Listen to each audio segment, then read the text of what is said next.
Good morning everyone. Myself Vedita Singh.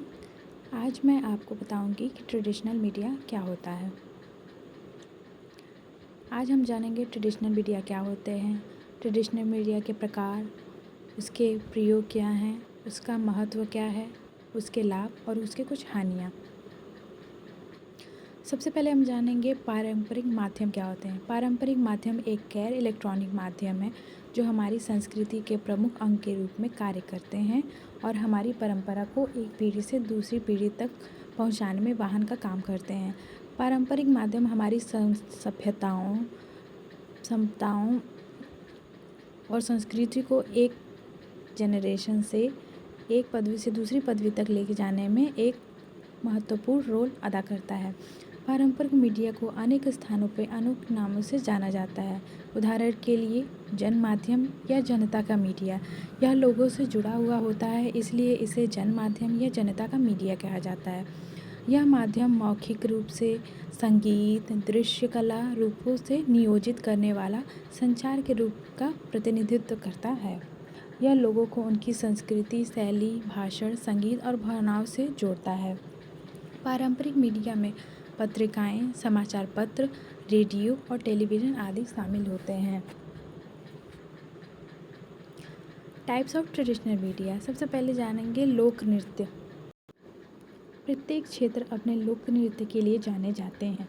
यह मनोरंजन के साथ साथ ज्ञान प्राप्त करने के भी साधन थे। लोक नृत्य से अर्थात है आसपास के समाज, जो हम हमारे आसपास गांव पड़ोस आदि में रहते हैं, उनसे संबंधित है। उदाहरण के लिए जैसे असम के बिहू, राजस्थान का घूमर, जम्मू कश्मीर का हिकात आदि वहाँ के लोक नृत्य हैं जो वहाँ पे लोगों के द्वारा प्रस्तुत किए जाते हैं और यह मनोरंजन के साथ साथ ज्ञान का भी साधन हुआ करते थे। दूसरा है लोक संगीत। लोगों में परिचित, लोगों द्वारा रचित एवं लोग के लिए ही लिखे गए गीतों को लोकगीत कहा जाता था। जैसे कि कजरी, सोहर, चैत, लंगुरिया आदि लोकगीतों के प्रसिद्ध रूप हैं जो लोग अपने मनोरंजन के साधन के लिए और ज्ञान प्रसारण के लिए इसका प्रयोग करते थे। इसी में आगे बढ़ेंगे, जानते हैं कठपुतली। इसके द्वारा नाटक के माध्यम से संचार किया जाता था। कठपुतलियों द्वारा नृत्य, अभिनय आदि के द्वारा संचार किया जाता था। इसके अंतर्गत दस्ताना कठपुतली, स्ट्रिंग कठपुतलियाँ, रॉड कठपुतली, छाया कठपुतलियाँ आदि आती हैं।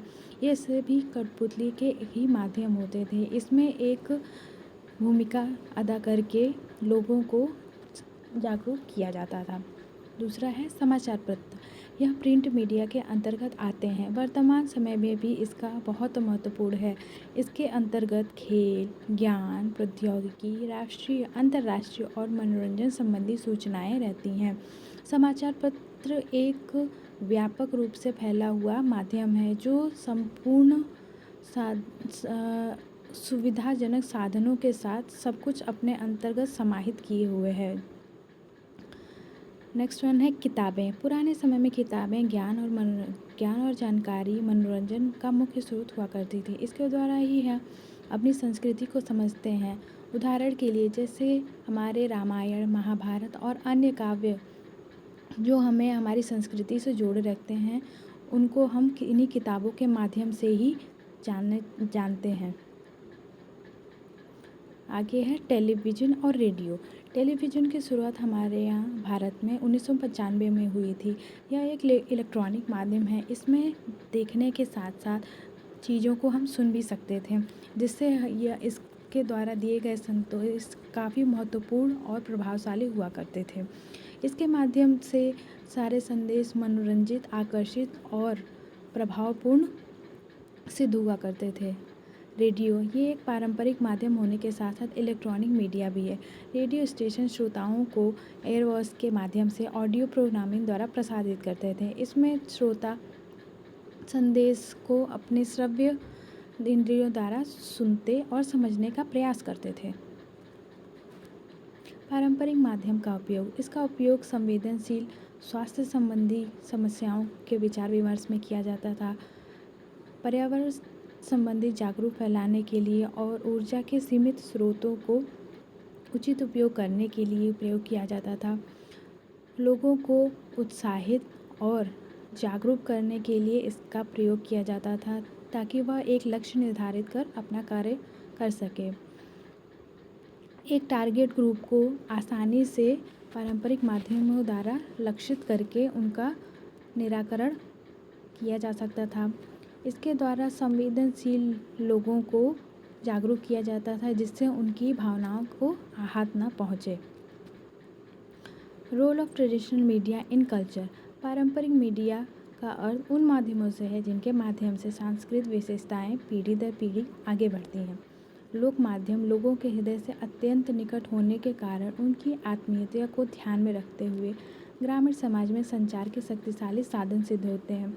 लोक माध्यम लोगों के हृदयों से उनके निकट होने के कारण काफ़ी प्रभावपूर्ण हुआ करते थे क्योंकि यह लोगों से सीधा प्रसारण किया करते थे जिससे लोग सही संचार प्राप्त करके संदेशों का उपयोग करते थे और एक शक्तिशाली संचार के रूप में सिद्ध किया है इसको।